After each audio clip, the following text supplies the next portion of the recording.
Bismillahirrahmanirrahim. At-tahlilul labzi wa tawiki laiki urayan kang bangsa lafaz.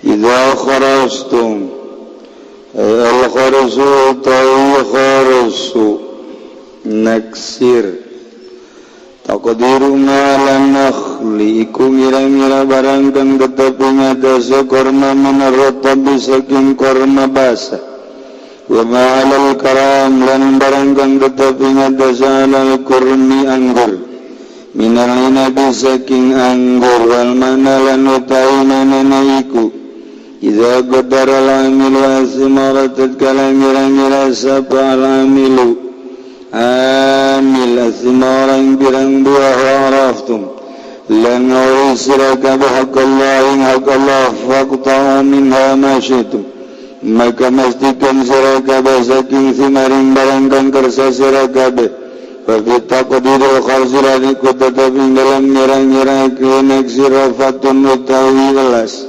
yarba bilam wali kalawan pirang-pirang kang ngandana pirang-pirang harta fainnahu akasatuhuna kalakuan yakuna minhu kuana ikutata saking samar afasa kita tukang logor wal halikatulan kang rusak wa mayakul utairun nas lan barang kang mengenring masapa atairu burung nasulan manusia ina orang tatanin ayanu kadaharku manu kaya nuraga kaya nurusak bahkan aya anu di daharku manusia maka ulah dibeakeun kabeh wa da'u sulusalan hingga sira kabeh sapertelu aya utruku tegese hingga sira kabeh sulusan sing sapertelu perpuluh lil maliki kadawang kang milik ya tasaddaqa bi darapan yantaga sadaqah ya malik bihi kalawan sulus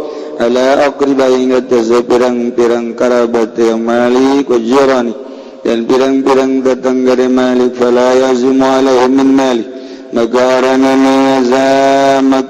jaya malik alaihim ingat aqriba min malik saking hartanya yang malik ilam tada'u thulutha fada'u ruba maka lamun araninga siraka bang sepertelu maka ninggal siraka bang seperempat al-khiyar lahum mutamil malaikat tadauka dia kharisin baina tarki thuluth awir rubu'i dalam antara ninggal sepertelu atau seperempat hadil hadis ta'ikilai kepiki hadis masyung atau kharsi muhafazatan ala hukukil fuqara ikudin sarakan naksir kena arang-arang sayang atas pirang-pirang hak pirang kang fakir khulifah bihukmihila dan perbetakan apa yang dalam hukumnya kharasu wa fima lang dalam apa yakunu anna tinemu ya kharsu qala malikun wajab zaba imam malik biwujubihi kalan wajib kharsu fil inabi dalam anggur ilin nabi dalam korma waratabilan basih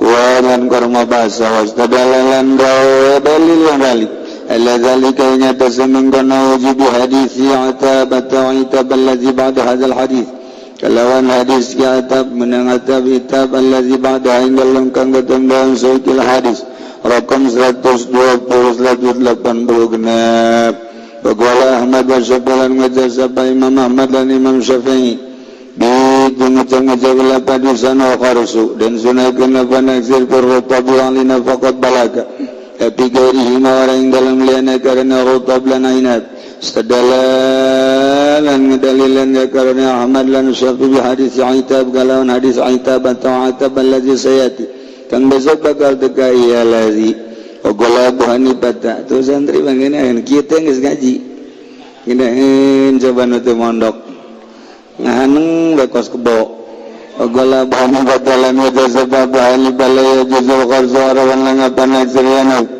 lazatuna kharsu zanun ikun ingkara takhminun lan nababa istadalalan gaya dalil ya Abu Hanifah di hadis Jabirin kalawan hadis Jabir anna Rasulullah satuhana kangjeng Rasulullah sallallahu alaihi wasallam kunjah kangjeng Rasulullah anil kharsi saking kharsi naksa qala lan ngucap kangjeng Rasulullah ara itu may akhbiruni nyaritakeun sira ka bani sunin halaka samaru Kamun rusak apa buah ya yuhibbu ahadukum an yatadammana fasala suji siraka bayaquda yen tangal bi ahad malakhihi harta dulur ya ahad bil batil kalawan batil urang ngeunaheun bae ka batur ulah sok maling ulah sok korupsi jelas-jelasan padahal manutani geus diusop teu disakatan eta pemaling kelas berat eta nu geus kitu nu yatim nu fakir didahar kunyan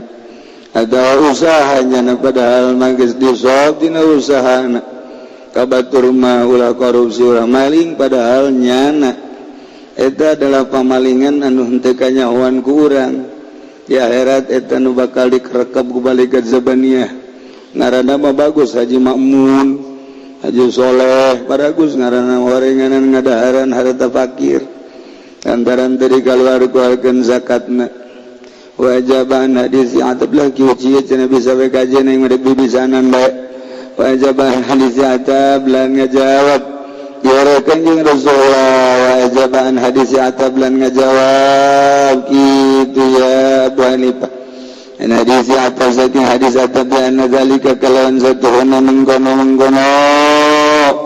bi anna zalika kana kalawan satuhuna mengkono hadis kana ya zalik qabla tahrim riba iku tetep dalam sadurunge dan haram kana riba suman nusuqa kali-kali dan salin ya hadis wa qadul ala hadhihi da'wa al-afamatul teman-teman ngerat iga tasaikila perang ingat tasaikila dawana perang-perang imam paman narada tausyata kau tesapaman iku ngarapakan yang meninggal kajembaran fal yarji maka becik babalik yang manila zalika maring mangkono mazukir an atab wallahu a'lam bissawab.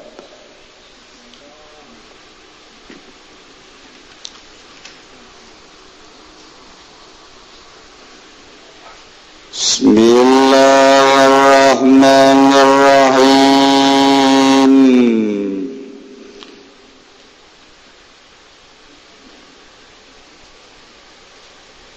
Wa bibaziyatil fadli lan kalawan keunggulan fadl Allah asarahum miluhu Allahum in allawina wa asbahum tegazamiluhu Allahum in allawina wahum lam yutawa allawina warafatul anbiya iku pirang-pirang dan nawaris ing pirang-pirang nabi khulafa'uhum yang pirang-pirang khalifah anbiya wasadatul mursalin lan sakehe kepalaning mursali urafa'uhum lan pirang-pirang ongkang waruhe iya mursali maka Allah Ta'ala ta'ala wasaf Allah Ta'ala إن ثم أورثنا الكتاب الذين اصطفينا من عبادنا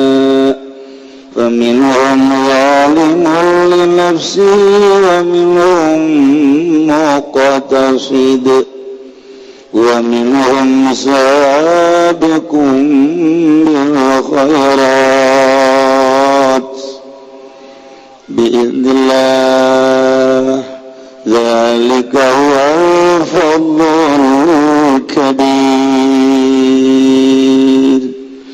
Nomor rahmat kitab nauhan Uma Allah zakari kari ngawariskan isunakum al-kitab aing kitab al-lazina ingongake kang milih isunakum min ibadina ketetap saking birang hamba insun sadaya faminum maka ikut tetap setengah saking ibadina zalimul nafsi taikang zalim kada awak zalim wa minhum lan ikut tetap setengah saking ibadina muqtasidun utawi kanggal pertengahan ya alladzina tegese ngake sayatuhum tegese ngake kang utawi sake ka alladzina ma'al hasanati sumber sake sumatan sake kabisikan sa uniku kang pada wa minhum lan ikut tetap setengah saking ibadina sabiqun khairikum bil khairati tawizake utai kang andini sekalawan sake kebencikan binillah kalawan izin Allah zalika mangkono sabiqul khairu wa ikutal ladzina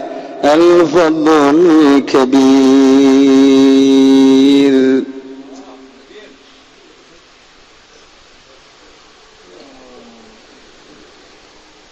Barang kajahuan ilmu tuhuran pangmaya-mayakna manggobah agung-agungna martabat pamahal-mahalna harta simpenan pangmanfaat-manfaatna banda dagangan dibandingkan dunia jeung usina jeung ilmu ternyata ilmu lah paling unggul. Lantaran ku ilmu jelema bisa nyieun wasilah ya tawassalu bisa tepung kana nauhidkeun ka Rabbil alamin, bisa ngabenerkeun ka para nabi, ngabenerkeun ka para mursalin shalawatullahi alaihim ajma'in. Ilmu lah jelema bisa naik ke langit, ku ilmu bisa ka sidratil muntaha, ku ilmu jelema bisa ke arasy, ku ilmu lah jelema bisa dedeukeutan jeung Allah, ku ilmu lah jelema bisa boga rasa ngahiji jeung Allah. Dina harti perasaan teu aya hijab antara dirina jeung Allah, hingga Allah mere ka hamba-hambana anu dipake ka cinta jeung kadodo ku Allah dibere ilmu poe. Hayang ke Mekah dideketkeun ngan salengkat sledet datang. Hayang ka Baghdad dideketkeun ku Gusti Allah tinggal ngalengkah. Kah komo hayang ka Banten mah teu manggeus, cak Allah ai ka Banten mah teu kudu make ilmu teh sia naik kijang bae datang. Naik kijang geura ka ditu ge, moal duit jeung meuli saok. Bisa. Teu kudu tama ka Banten malah teu cenah cak Allah teh ge lamun nyebrang lautan ka arah. Iyalah. Kuayana ilmu Allah bisa mukakeun hijab bakal kanyahoan ieu bangunan majlis teh murni apa teu murni lantaran kanyahoan engke kumanehanana Allah ngabukakeun hijab sehingga majlis ieu teh kacampuran ku duit teu bagus dibuktikan ku Gusti Allah majlis tersebut teh loba kotoran-kotoran. Kulantaran loba kotoran-kotoran ruh teu betaheun di majelis eta.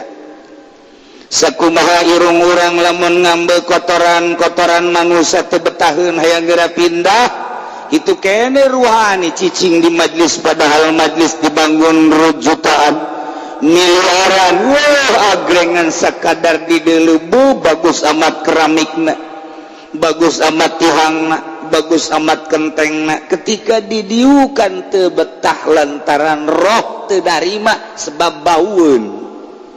Dibukakeun hijab ku Gusti Allah, musala sakitu bagusna, masjid sakitu agrengna, tapi ketika asup kadinya diajakan ngaji, diajakan salat teu betah lain lalagaan, roh teu narima lantaran roh mah suci. Dibukakeun hijab hamba-hamba Allah teh aya nu dibukakeun hijab seperti kos kitu. Dibere awewe anu geulis embung lantaran ieu awewe geulis dengan sakadar pangbubungah mata doang. Geulis teh wajahna doang, geulis teh di deuleu awakna doang semampai horeng hatena mah ieu teh lain hate santri. Mungkin nu mantak geus beja da kajenteun kawin ka nu jore asal dibawa ka mamanana ngeunaheun. Urang mah teu betah. Urang mah diangsongkeun aya dua awewe nu hiji geulis jasangan lain santri, nu hiji mah jore jasangan santri. Urang mah milih nu geulis bae. Lantaran urang mah hawa nafsu. ayatah bangsa nugelis tapi jore hatena urang memilih lah santri membung kajen tinggi baik nu mana nu ieu gelis dohirna gelis batinna euy mantap pagon santri ge dibere nu hideung leteng membungeunnya ge teu cek cenah teu ngalir ampere teu naik ampere urang campur-campur bae. Masya Allah karim. Kulantaran ilmu teh seperti eta sora ulama khassa ibadillah. Jadilah ulama teh hamba-hamba Allah anu khas. Anu dibere kaleuwihan ku Gusti Allah. Dibere indra keenam. Nu batur teu bisaeun kadinya nyana mah bisa. Batur menghitung teh sakadar 2 kali 2 4 janama 2 kali 2 10 hese bae hitung-hitunganana batur mangan sakadar kali bagi nyana mah lain sebab naon sebab urang mangan sakadar make akal-akalan doang nyana mah geus dibere hakikat ku Gusti Allah khassa ibadillah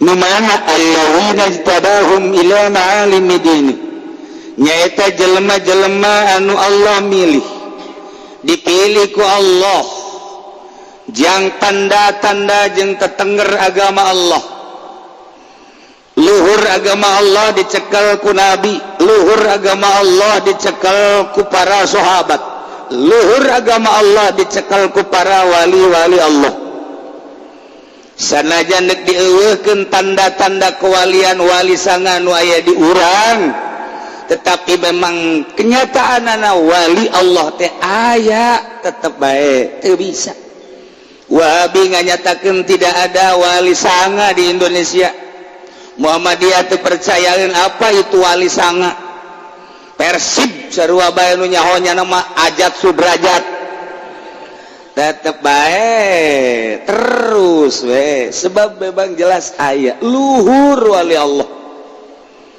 dicekel ku jelema-jelema biasa mah agama teh bangona teh lah dan sakadar biasa bae tapi dicekel ku wali Allah lain deui eta lah pilihan Allah anu lamun geus dipilih mah hampangeun jelema teh kos urang deuk disalametkeun ku Gusti Allah dibere daek ngaji hampang dibere daek hudang peuting hampang teu berat dibere daek salat duha hampang dibere lamun kebutuhan syiar agama Allah duit di urang aya dibere babari hampang kan jelema pelit mah lamun aya anu ngabangun pondok kemudian nyana dipenta mere nama 10 20 juta geringna gedep bulan gering cek pamajikan aku naon ka rada irisan bae kakak coba sugan-sugan aya naon ente aya naon diteliti-teliti orang mere sodako gering dirisan eta teh apa berat tuh Gusti ih ari geus jadi ahli Allah mah hampang gajen kuku mage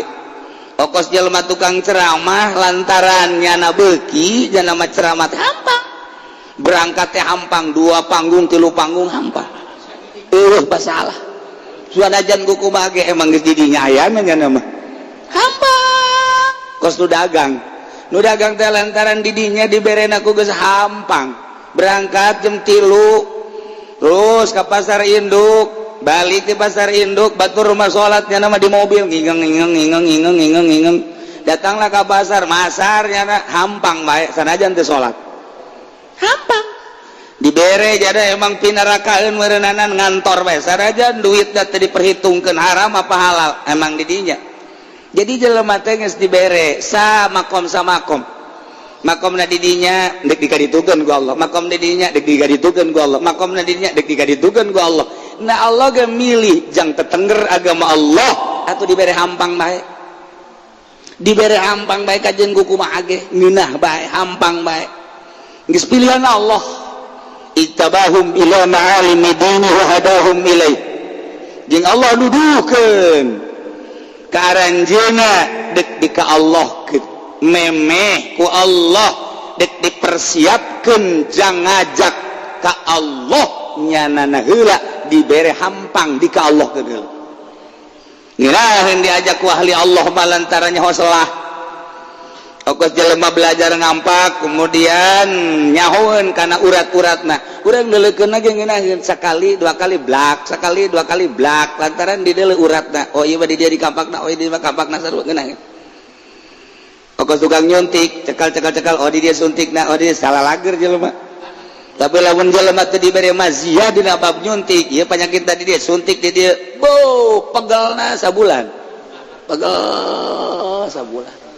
teu tanggung jawab deh jangan lagi tah eta koskaran itu dituduhkeun ku Allah nah wa maziyah bi maziyatil fadli ku maziyah fadl Allah azarahum wa asfahum Allah milih ka jelema-jelema tersebut wa hum warasatul anbiya etalah ahli waris para nabi wa khulafa'uhum jeung penerus sebagai khalifah anbiya sadatil mursalin khalifah sadatil mursalin wa rafa'uhum isbe nya nama emang dek dijadikeun warasatul anbiya dek dijadikeun khalifah di dunia teh mimiti tileletik naga ditanya ceng ka mana cita-cita ceng hayang sekolah apa hayang pesantren bah sakola baenya embung dah sakola bae engke boga ijazah ke geus boga ijazah mah ngeunaheun dek digawe ka pabrik di kantor imah embung bah hayang masantren bae bah tetep teu bisa bae hayang masantren bae geus dipilih ku Allah dipaksa titah sakola embung santren nyana di pondokna ge langsung betah bae pan anak urang mah beuh dipentakeun cai geus beak sadrum teu dekeun betah kere bae karena kabelah itu udah betah lalaudan teu ngaji dia betah ke hesek jasa iman teu tileuleting langsung dek betah haju langsung daek mak ngaji bae di pondok lagi langsung daek ngaji bae terus ngaji teu kudu di guruna bae di pondok pesantren terus jeung babaturan langsung beda setahun 2 tahun ditanya geus tamat tanu nu sejen masyaallah istiqomah ngaji amil bae geus 5 tahun amil keneh bae asal geus tamat datang kala yastagni minas shaghir wal kabir wa rafiullah wajan marifati asmalia dituna labjatun poho deui kalik deui ka labjatun mang dibaca 5 wajah labjatun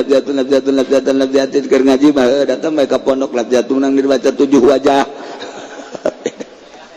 ieu saya masyaallah ieu teh nyelenceng nah kuari mah geus bisa alfiah geus bisa johar makbun bisa bantek bisa wah segala rupa bisa oh belajar fikih belajar hadis belajar emang geus dipersiapkeun ku Gusti Allah masyaallah tek datang ka hareraneun babaturan ge asana aja bareng jeung aing ngaji tapi kok nya mah bisaan amat eta emang geus dipersiapkeun ku Gusti Allah jang ma'alimi dini tetengger agama Allah terus kabelah dituna daek make batur bahan keberanian hodang dipeting sieun ku kuntilanak sieun ku pocong nyana mah teu ditangtangan pocong ku nyana bila perlu jeung bapa sia pocong bila perlu jeung buyut sia pocong berani nyana mah menghadapi kos kitu aya kuntilanak seuseurean ulah seuseurean sia di hareupeun aing hayu ka dieu ditangtangan kan air lain pibahaneun jadi pamimpin mah udang we dipeting ya aing kacai taulah cak nafsuna teh ulah sebab tadi anu paeh disalateun masalahnya nang gentayangan di dinya oh ulah geus teu kudu boro-boro kaca iki di aqua wer bener lain Habib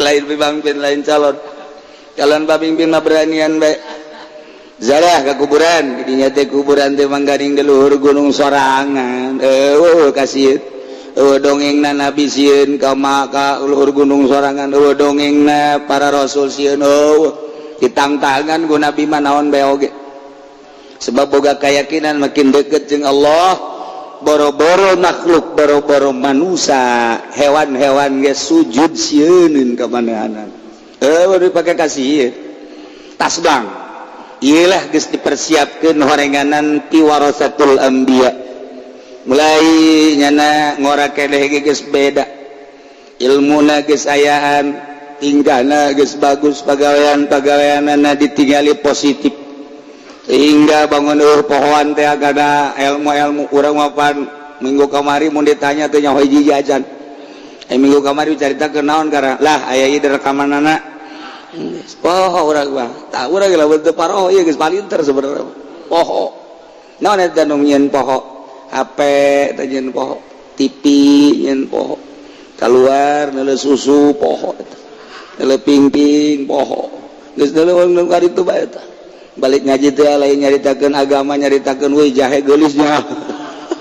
Eta sakitu balik ngaji eta. Masya Allah. Nah ieu dipersiapkeun budak langsung jadi warasatul anbiya, sakumaha nabi amanah, atuhnya nage boga sifat amanah, sakumaha nabi fatonah, nyana ge boga fatonah, sakumaha nabi boga sifat-sifat opat anu aya di nabi, nyana ge nyurup walaupun henteu seperti nabi.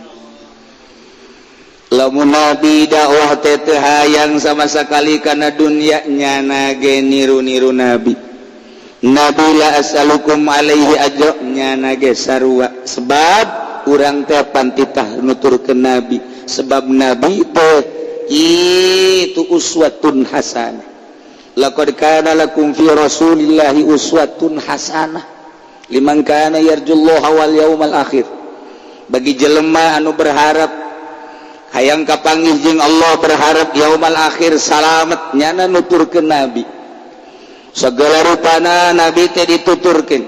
Lamun geus katuturkeun Kangjeng nabi, nabi dibere mukjizat, umatna nu nuturkeun Kangjeng nabi bakal dibere karamah. Lamun nabi dibere wahyu, umatna nu nuturkeun Kangjeng nabi dibere ilham.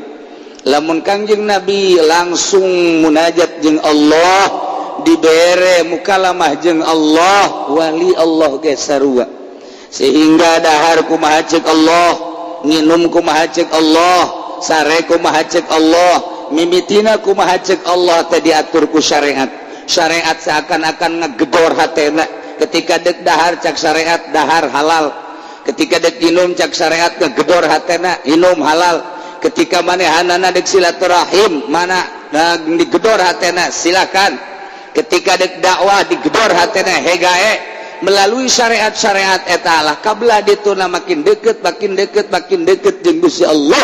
Geus lain syariat deui, teguran langsung melalui ilham disebut pirasat. Pirasahna lain deui, deket jeung Gusti Allah seakan-akan kaler ngidulna kumaha pirasatnya.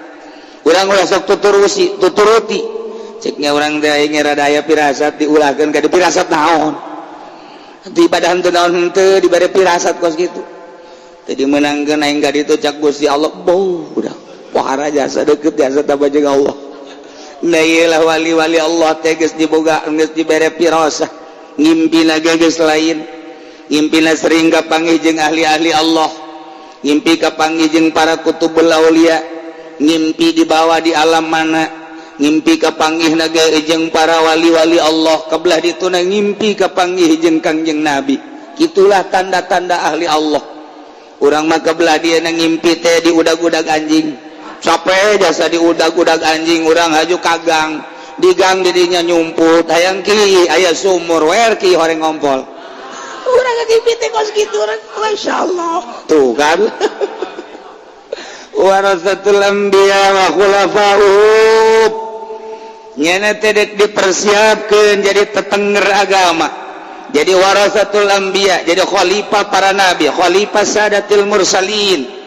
Nah geus tenang wae nya lu di deuleu, sebab geus teu mikiran dahareun, teu mikiran pake, teu mikiran kendaraan, eta mah geus diatur ku Gusti Allah. Geus anggeus waktu urang di jero beuteung Allah utar atur tentang dahareun, inuman, pake, wah segala rupa geus aya catatanana ketika orang di jero beuteung. Nu mantak geus teh diitung-itung deui kos kitu teh, geus teh dipikir-pikir deui. Anu diitung jeung dipikir teh kumaha carana dakwah ieu, kumaha di mana iraha Allah lah nu nangtukeun ka manehana, seakan-akan Allah marentah kanu. Kitulah dengan fadl Allah, Allah milih ka hambana, dijadikan sebagai ulama warasatul anbiya, dijadikan sebagai khalifah anbiya, dijadikan ku Gusti Allah sebagai khalifah sadatil mursalin, dijadikan ku Gusti Allah sebagai ahli-ahli ma'rifat. Kama qala Allah Ta'ala, "Tsumma awratsal kitaba alladziina istafaina min 'ibadina." Satuluyna kaulan agung ngawariskeun kana kitab Al-Qur'anul Karim ka jelema nu ku kaula dipilih ti hamba-hamba kaula. Maka jelema kabagi tilu, paminhum zalimun li nafsihi, sawarena hamba ketika datang Al-Quran teu percaya bahwa Quran teh mujizat, zalim ka dirina. Wa minhum muqtasid, sebahagian aya nu sedeng-sedeng bae. Al-Quran diterima ku manehanana, dibaca diuraykeun. Alladzina sayyi'atuhum ma'al hasanat sawaun, barang ditimbang ternyata kabagusan jeung kagorenganana akur. Manehanana salat tapi korupsi mah terus, manehanana puasa tapi maling mah terus, manehanana magahan ngaji tapi cinta dunia mah terus, manehanana magahan ngaji jadi kiai di kiai oh padahal mah di jerona mah orenganan borokokok. Nah iya ya akur, begitu ditimbang akur muqtasid, beres kayak deh kos gitu mah. Nah iyalah wa minhum sabiqum bil khairat, sebagian hamba Allah aya anu melejit, aya anu melesat ninggalkeun rekan-rekan melaksanakan kahadean lain sakadar nu fardu, nu sunah seakan-akan fardu, anu mubah kumanehana terus teu eureun-eureun dijadikeun ibadah. Padahal metode geus jelas. Urang lamun hayang jadi ibadah mantak naon sih dahar ge ku urang diniatan jag ibadah, tapi urang mapan poho bae asal dahar menghadapi daging bae. Wow ngageleger alhamdulillah nage daging aya, opor aya, sop aya, masyaallah ceknya na barokah ti Gusti aya fadl Allah ya. Bo bismillah nage salembur ngadengin bismillahirrahmanirrahim dar barang minggu hareup dahar jeung terina nu kos pakut teh masyaallah heuras ka beda-beda kaberan sanguna ge da kurang asak deh dia boro-boro bismillah nyana ngempleng-ngempleng sangu sial jasa ieu sangu goblok jasa ieu eta pan geus jauh jasa tah urang mah kos kitu tah kuduna mah sagala rupa ge geus ulah kaluar ti alhamdulillahirabbil alamin. Keur ngaji mah bener giliran bae praktek jeung naon eta dahar jeung kangkung teh hayang engel lah moal dahar geus teruskeun bagus ya urang mah kos kitu. Ya Allah ya Rabbi, sagala rupa ge teh diniatan ibadah urang mah rese ayeuna dina jurang kasalahan bae bab dahar, bab pakaian ge urang mah geus gulak-gilak di kaca bae geus teu niat karena Allah ngisaki ayana Gusti ai intina manu tupan aurat, tapi ku Gusti dibere abdi teh kaleuwihan dikiriman ku Gusti teh baju samping nu bararagus abdi motifna deuk bersyukur bae ka Gusti jai geunang Gusti ti Gusti bade dikagustikeun deui jak ku Gusti abdi teh dikirimanana. Cek Gusti Allah bagus amat tambah aing geus selalu bersyukur tuh kan. Boga pamajikan urang hiji urang memulai ieu teh Gusti abdi teh pamere ti Gusti anugerah tempat abdi bercumbu. Oh Gusti ketika abdi dahaga ku abdi dicumbu, ketika abdi keur laleuleus dipencetan ku pamajikan, ketika abdi boga renungan bisa dikomentarkeun dikaluarkeun ku pamajikan ke kadang-kadang pamajikan ge mere solusi sakumaha si teh Khadijah alhamdulillah Gusti ngan kebenaran tatangga belah ditu salakina maot Gusti abdi makarunya ka yatimna we teu menjadi urusan yatimna ku abdi eta ge anugerah keneh di Gusti. Oh masalah cak Gusti jai ngameunangkeun dina Al-Qur'an ai ngameunangkeun ai sia bisa manyandung ku aing dimeunangkeun jang hamba na anu bakangjeng datang ka opat ai bisa melos mulai urang teh didinya teh nyandung sing bener nyandungna tuh lantaran nyandung dititah ku Allah ulah ku nafsu motifna cenah rutan kangjeng Nabi turutan kangjeng Nabi jak kangjeng Nabi mah lain ku nafsu instruksi ti Gusti Allah kawin eta aya rahasia nu timbul ti nafsu kangjeng Nabi mah geus urang yang rezeki nyandung dibolak-balik ieu teh nafsu apa nafsu ya coba nafsu apa nafsu bolak-balik kejadian atau masalah ya emang nasib pemajikan yang kagak bakal sadar meureun geus nasib ti lauhil mahfuz aing kudu dicandu ngau masalah geus teu penting mah adil atuh geus mun 2 poe dina kolot 2 poe dina ngora 2 poe dina kolot 2 poe dina ngora mantak naon sih bersikap adil ya mah lain pan dina kolot mah geus teu ditoler-toler aya nyana kanu kolot kadinya beung hees bae gering dibawa ke nu kolot batuk dibawa ke nu kolot paling hebat nu kolot mah ngerokan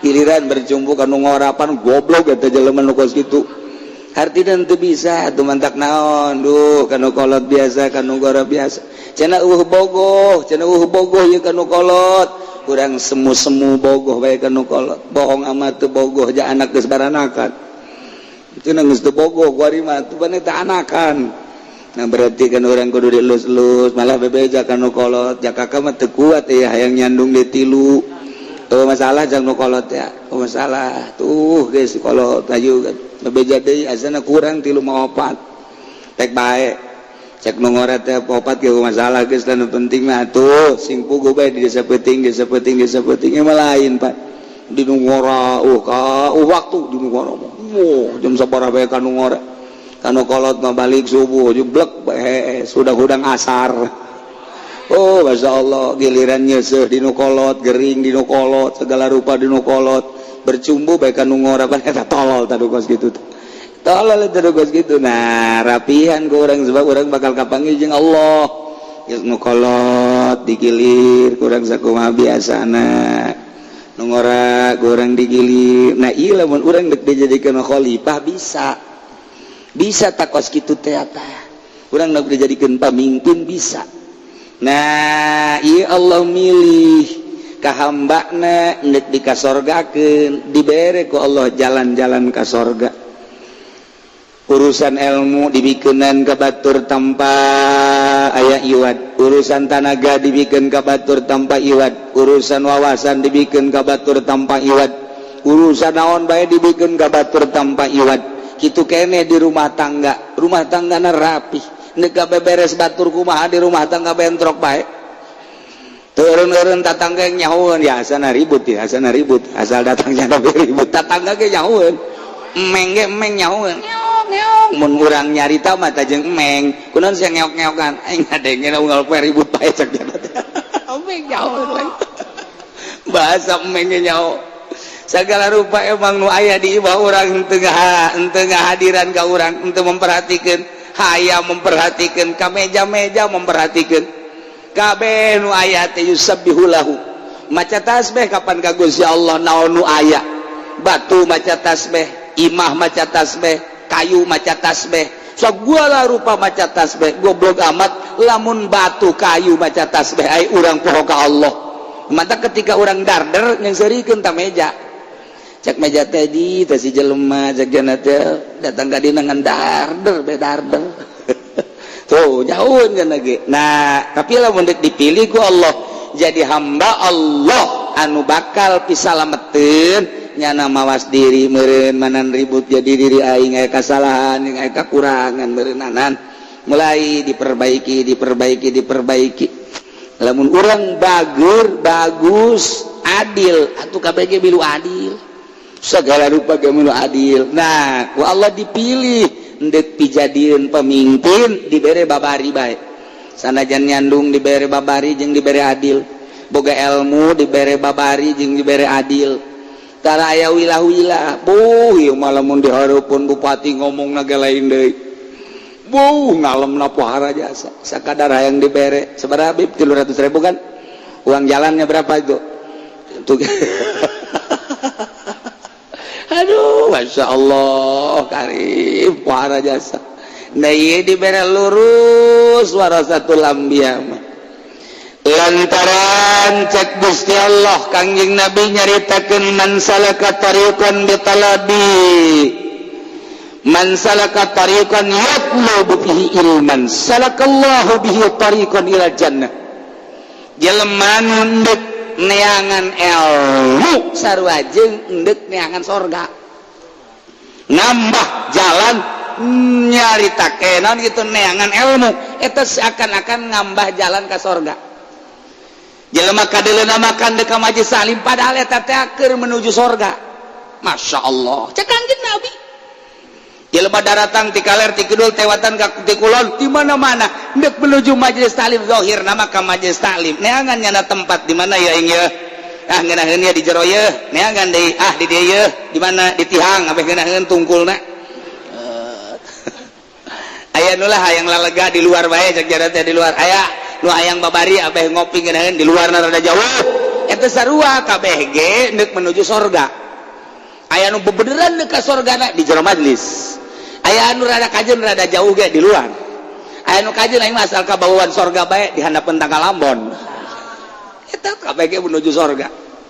Ilmu wa innal malaikata la tabahu ajnihataha ridwan li talibil ilmi. Sanjana malaikat ngabeberkeun jangjangna. Dibeberkeun jangjangna. Urang naik motor, urang naik mobil, urang lempang di jalan menuju majelis salim, kadeuleuna mah di jalan raya padahal di luhur jangjang malaikat. Ridwan jasa malaikat ka jelema nu nuntut ilmu. Ilmu mulia jasa loh. Ya Allah ya Rabbi. Eta teh urang di luhur jangjang malaikat. Lempang teh di luhur jangjang malaikat. Mata sini ada ulangan rokok besi datur. Besi pepet lelak kadinya. Cak malaikat, waduh panas ngeguling ke urang. Eta sih ada. Allah karim la tadau wajdi hatta haridon li talibil ilmi. Oh, pahara jasa. Mantak malaikat gergeten gabi berozak panjenengan mah. Ngerokok teureun-eureun.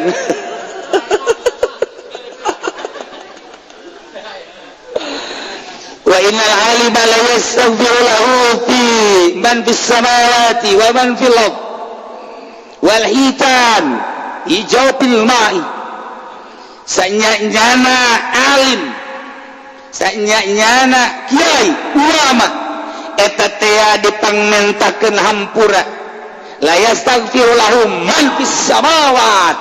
Makhluk-makhluk Allah nu aya di langit mangmentakeun hampura malaikat. Wa man fil ardi manusia-manusia makhluk-makhluk Allah nu aya di bumi mangmentakeun hampura ka kiai. Batu wadas tangkal kayu kabeh mangmentakeun hampura ka kiai.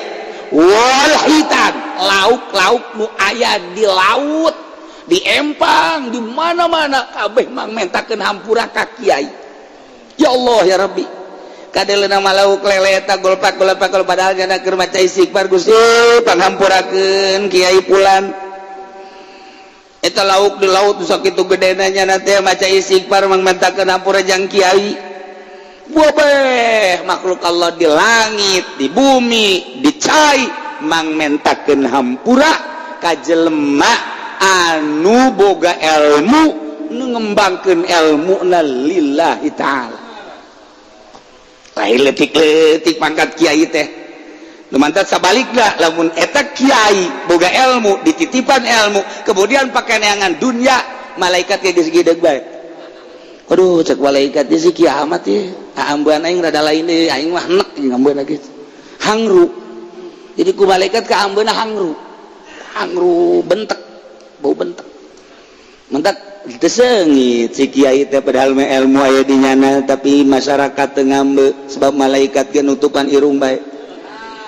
Nutupan irung malaikat nu hiji nanya ka malaikat di sia kunaon nutupan irung mah aing ngambe si eta mek sa taki golkar puyeng aing ge kana teh. Wa inna fadlal alim 'alal 'abid ka fadlil qamar lailatal badri 'ala sairil kawakib. Keunggulan kiai dibandingkan jeung nu ibadah teu boga ilmu lir teu beda unggulna bulan purnama dina malam tanggal 14 ngelehkeun bintang-bintang nu aya. Pohara jasa. Lamun warasatul anbiya ulama wa annal ulama warasatul anbiya lain lalagahan tak. Sebab naon? Wa annal anbiya lam warsuha teu ngawariskeun ka para hambana dinaron wala dirhaman tengah wariskan dinar dirham tanah tapi nabi mah ngawariskan warasul ilma Nabi maut tengah wariskan dinar, tengah wariskan dirham, tengah wariskan kebon, tengah wariskan ruko, tengah wariskan kitu hotel, tengah wariskan warung-warung, tengah wariskan ge ilmu. Mantak jelema nu nyokot ilmu paman akhadha bi khatin wafir. Jelema anu nyokot ilmu lillahi ta'ala seakan-akan nyana teh keur ngorekan pangkat kanabian. Ngocor tes ka eta jelema kerbah di diri urang teh aya nur nabi, kemudian urang ngagali ilmu Allah nyambung tet nu mantek beda tegepna beda, langkahna beda, segala rupana sebab naon kasurupan nabi. Urang mapan kuari kasurupan jurig, kasurupan nabi walai deui atuh jelema kasurupan nabi malah khaufun alaihim walahum yahzanun. Kitulah warasatul anbiya geus kuari warasatul anbiya teh mulia lantaran dipilih ku Gusti Allah jadi khawasa ibadillah, jadi hamba Allah nu khawas. Artina khawas teh jadi wali-wali Allah anu boga ilmu pileuwih beda tinu balerea, jadi kabersihan batinna sehingga aya dina dimensi kagenep. Jadi jeung Allah perasaan deket, perasaan dibimbing ku Gusti Allah. Nah iyalah wa minhum sabiqun bil khairat. Ieu keur carita naon? Keur carita ilmu. Jadi kesimpulanna ilmu teh pangmulyana, pangutamana, pangmanfaatna. Sebab ku ilmu bisa neruskeun perjuangan Kangjeng Nabi sehingga bisa nauhidkeun ka Allah secara sempurna sifatna, bisa nauhidkeun dina asmana, bisa nauhidkeun dina zatna sehingga buleud perasaan teh hiji bae nu di dalam Allah Subhanahu wa taala. Masih keneh nyaritakeun ilmu wajib golem Nabi wallahu a'lam.